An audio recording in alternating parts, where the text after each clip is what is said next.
प्रिय विद्यार्थियों, मैं हनुमान प्रसाद शर्मा आज आपको आहरो भाग 2 में संकलित जो अंतिम लेसन है, जो अंतिम पाठ है, उसको पढ़ाने जा रहा हूँ। यह है अंतिम पाठ बाबा साहेब भीमराव अंबेडकर द्वारा रचित है, जो कि 2 भागों में विभाजित है। पहला भाग है श्रम विभाजन और जाति प्रथा और दूसरा भाग है मेरी कल्पना का आदर्श समाज। तो आइए आज मैं आपको सबसे पहले जो पहला भाग श्रम विभाजन और जाति प्रथा है उसके विषय में पढ़ाने जा रहा हूँ। तो देखें, यह है पाठ अंबेडकर के विख्यात भाषण एनिहिलेशन ऑफ कास्ट 1936, जो कि 1936 में दिया गया था, उस पर आधारित है। इसका अनुवाद, जो हिंदी अनुवाद है इसका, वह ललाई सिंह यादव ने जाति भेद का उच्छेद शीर्षक के अंतर्गत किया है। यह भाषण जाति पाति तोड़क मंडल, जो कि लाहौर में हुआ था, उस जाति पाति तोड़क मंडल के वार्षिक सम्मेलन 1936 के अध्यक्षीय भाषण के रूप में तैयार किया गया था, परंतु इसकी क्रांतिकारी दृष्टि से आयोजकों की पूर्ण सहमति न बन सकने के कारण सम्मेलन स्थगित हो गया और सम्मेलन स्थगित होने के कारण इसे स्वतंत्र पुस्तिका के रूप में प्रकाशित कर दिया गया। आइए अब इस पाठ का सार देखते हैं।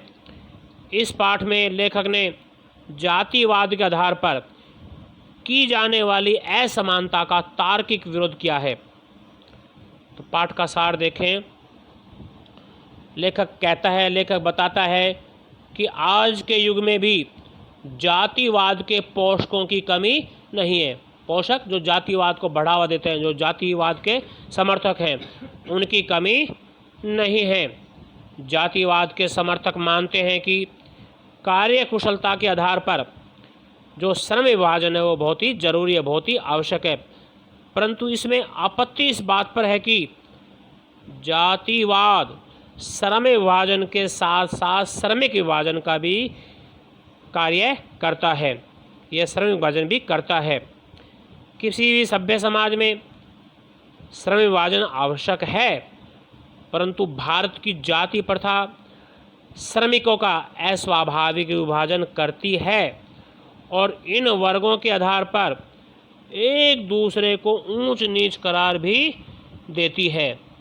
और जो ये व्यवस्था है जाति पात की, ऊंच नीच की, जो भेदभाव की भावना है, ऐसी व्यवस्था विश्व के किसी अन्य समाज में नहीं पाई जाती।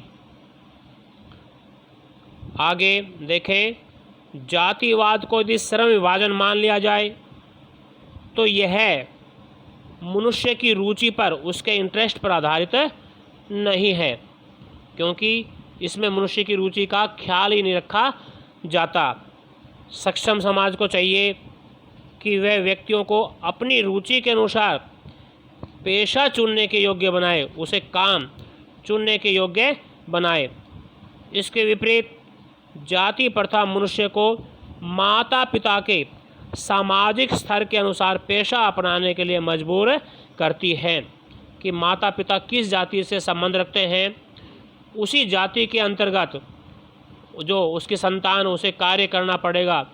यहाँ तक कि तो होता क्या है, यह तो गर्भ धारण के समय से ही मनुष्य का पेशा निर्धारित कर देती है कि उस समय जो समाज 4 वर्गों में बटा हुआ था, तो जाति के आधार पर ही, चाहे व्यक्ति कितना ही पढ़ लिख कर कितना ही योग्य क्यों न हो, परंतु उसे जाति के आधार पर ही कार्य करना पड़ता था। तो जब बच्चा गर्भ में होता था, माँ के गर्भ में होता था, तो गर्भ धारण के समय ही मनुष्य का पेशा निर्धारित, तो ये जो जाति प्रथा है ये कर देती है। जाति प्रथा पेशे को पूर्ण निर्धारण करने के साथ साथ मनुष्य को जिंदगी भर एक पेशे से, एक ही काम से बांध देती है, चाहे वह पेशा, चाहे वह कार्य अनुपयुक्त हो या अपर्याप्त हो, और अपर्याप्त या अनुपयुक्त होने के कारण चाहे व्यक्ति भूखा ही क्यों न मर जाए। आधुनिक युग में जो उद्योग धंधे हैं, उनकी जो प्रक्रिया है, उनकी जो टेक्निक, नई नई तकनीक आ रही है, उसमें निरंतर विकास होता रहता है और कई बार तो उसमें अकस्मात परिवर्तन भी हो जाता है, तो उस समय यह स्थिति बन जाती है। इसलिए मनुष्य को अपना पेशा बदलना पड़ता है। हिंदू धर्म की जाति प्रथा किसी भी व्यक्ति को पेशा बदलने की अनुमति नहीं देती, उसे स्वतंत्रता नहीं देती। इसलिए यह जो जाति प्रथा है, यह भारत में बेरोजगारी का एक प्रत्यक्ष कारण भी है। आगे देखें, इस प्रकार जाति प्रथा श्रम विभाजन की दृष्टि से दोषों से भरी हुई है कि इसमें दोष ही दोष हैं। इसमें श्रम विभाजन मनुष्य की इच्छा पर निर्भर नहीं रहता। मनुष्य की जो व्यक्तिगत रुचि है, जो पर्सनल इंटरेस्ट है, उसको बिल्कुल भी महत्व नहीं दिया जाता।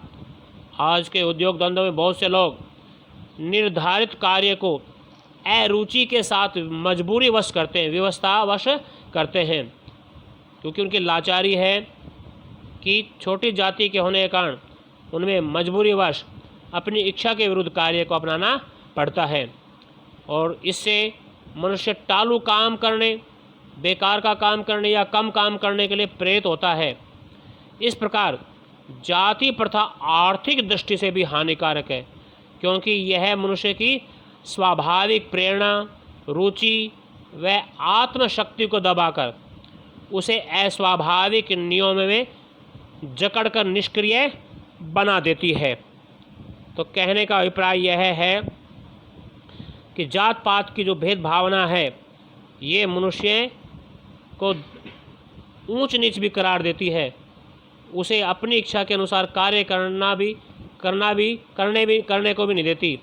मनुष्य को अपनी इच्छा के विरुद्ध कार्य अपनाने पड़ते हैं, मजबूरीवश उन्हें छोटा काम करने के लिए मजबूर होना पड़ता है।